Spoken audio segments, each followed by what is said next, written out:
Power house मेरे घर के बिल्कुल करीब है, मैं वहां पर खुद गया था। वहां पर मेरी एक टैंकर के ऑनर से बात भी हुई है। उसका कहना है कि 11 के 11 टैंकर मेरे नाजायज जले हैं। पाकिस्तान से बिल्कुल मैं बाइकाट कर दूंगा। और फिर आफाक अहमद ने अपनी गिरफ्तारी के बाद कहा कि इन्हें सियासी इंतकाम का निशाना बनाया जा रहा है। इन्होंने कहा वो किसी से नहीं डरेंगे, अपनी गिरफ्तारी से नहीं डरेंगे।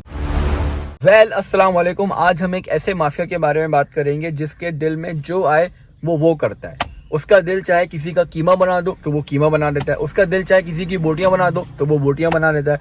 उसका दिल चाहे कि चलते फिरते औरत के पेट से उसका बच्चा निकाल दो, चाहे वो जैसे भी निकालो लेकिन निकाल दो। जो दिल में आता है वो लोग वो करते हैं। हम बात करेंगे टैंकर माफिया के बारे में।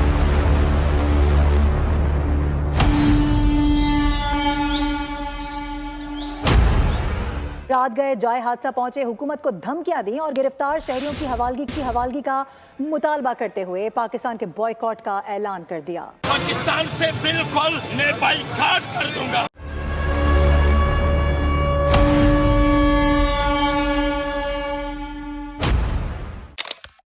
कराची में वैसे इतने हजार मसले हैं यार, पानी का मसला, गैस का मसला, बिजली का मसला, अब एक और मसला आ गया डंपर माफिया का। मतलब इंसान चल भी सुकून से नहीं सकता। बाइक पे निकलता हूँ ना, ऐसा लगता है कि पता नहीं मर जाऊंगा, क्या होगा। मतलब यार एक खौफ सा होता है। वैसे ही खौफ आता था डंपर को देख के, और अब तो रमजान में तो यार हर एक दिन के बाद कोई मर रहा है, हर एक दिन के बाद कोई मर रहा है।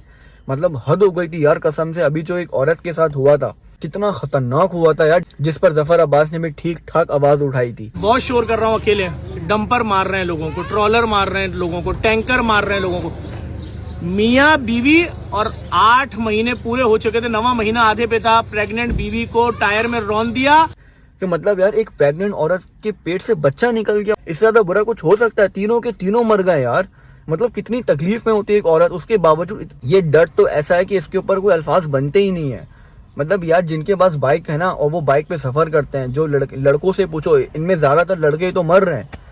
लड़कों के दिल में जो खौफ बैठा हुआ है ना कि आप पूछ नहीं सकते।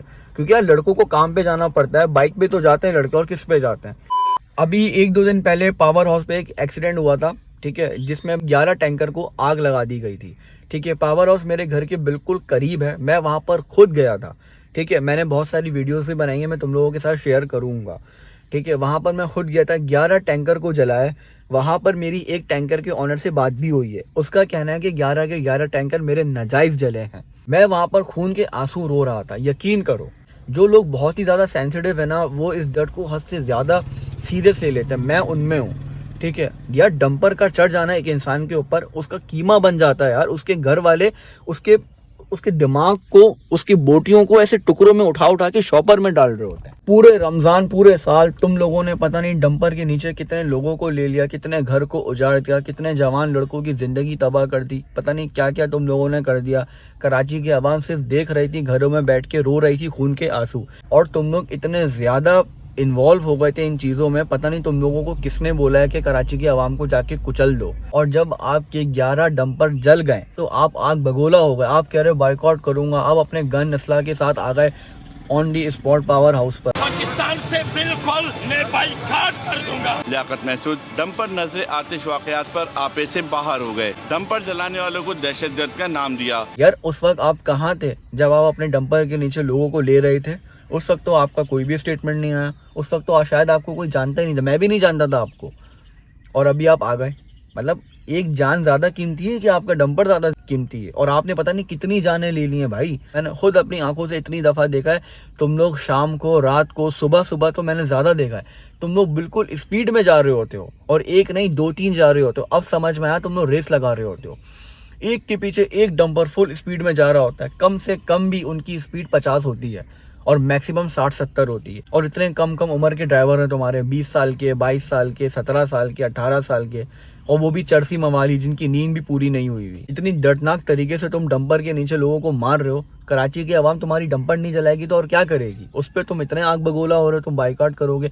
कर लो भाई, बाइकआउट कर लो, खुदा के लिए कर लो। अफगानिस्तान चले जाओ, वहां डंपर चलाओ, वहां लोगों को मारो, जो करना है वहां करो। अपने लोगों को तो नहीं मारोगे तुम, क्योंकि तुम्हें पता है कितना दर्द होता है।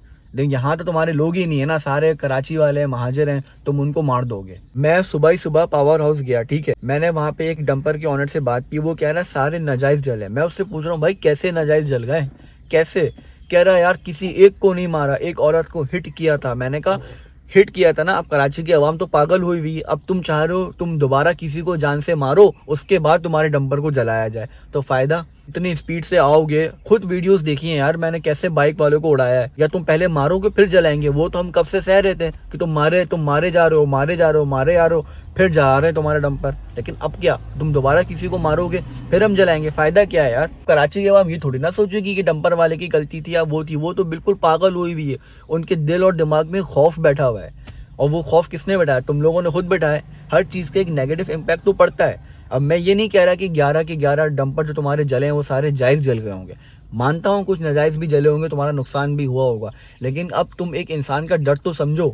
कितने लोगों को तुमने मार दिया, एक औरत को किस तरह तुमने रमज़ान में मारा है, उनके लिए तुम्हारे लिए कोई हमदर्दी का लफ्ज़ निकला?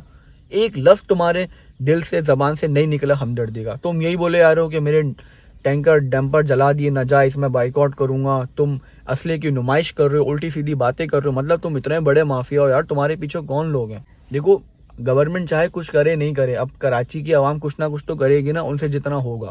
अफाक अहमद जो कि चेयरमैन है महाजर कौमी मूवमेंट के, इन्होंने कराची में 9 फरवरी को एक हंगामी प्रेस कॉन्फ्रेंस में डंपर और टैंकर माफिया के खिलाफ शदीद एहतजाज किया था। इन्होंने हुकूमत को 48 घंटे का अल्टीमेटम टाइम दिया था। अल्टीमेटम उसे कहते हैं लास्ट वार्निंग।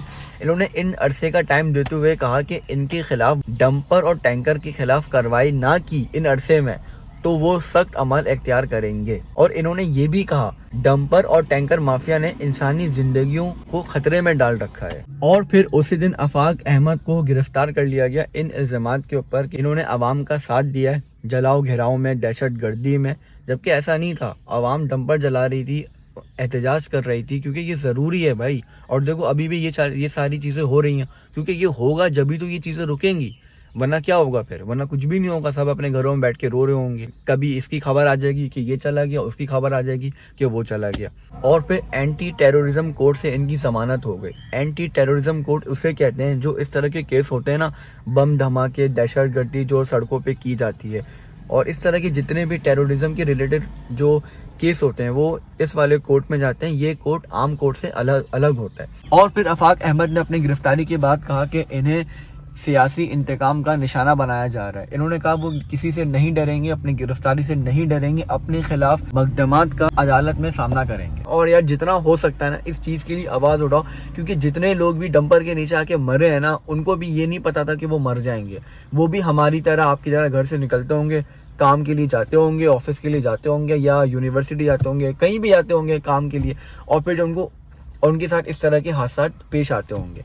किसी को नहीं पता होता किसके साथ क्या होगा फ्यूचर में, ठीक है। तो बस ये है कि यार एहतियात से बाइक चलाओ और इन लोगों से बिल्कुल दूर रहो। ये नजर आ जाए बिल्कुल कोसों दूर हो जाओ, इनके करीब ही नहीं जाओ, क्योंकि इनको खुद नजर नहीं आ रहा होता यार। इतनी बड़ी गाड़ी होती है, इनको खुद नजर नहीं आ रहा होता इनके नीचे क्या, इनके बराबर में क्या, इनके पीछे क्या, इनके आगे, इनको खुद समझ नहीं आ रहा होता। और ये वैसे भी सारे टुनारी होते हैं, ये अलग ही होते हैं, इसलिए आप खुद भी बच के रहो और दुआ करके बाइक चलाओ।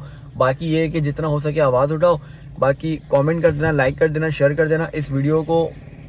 अल्लाह हाफिज़ यार, बाय बाय, मिलते हैं किसी नए टॉपिक पे। अल्लाह हाफिज़, बाय बाय।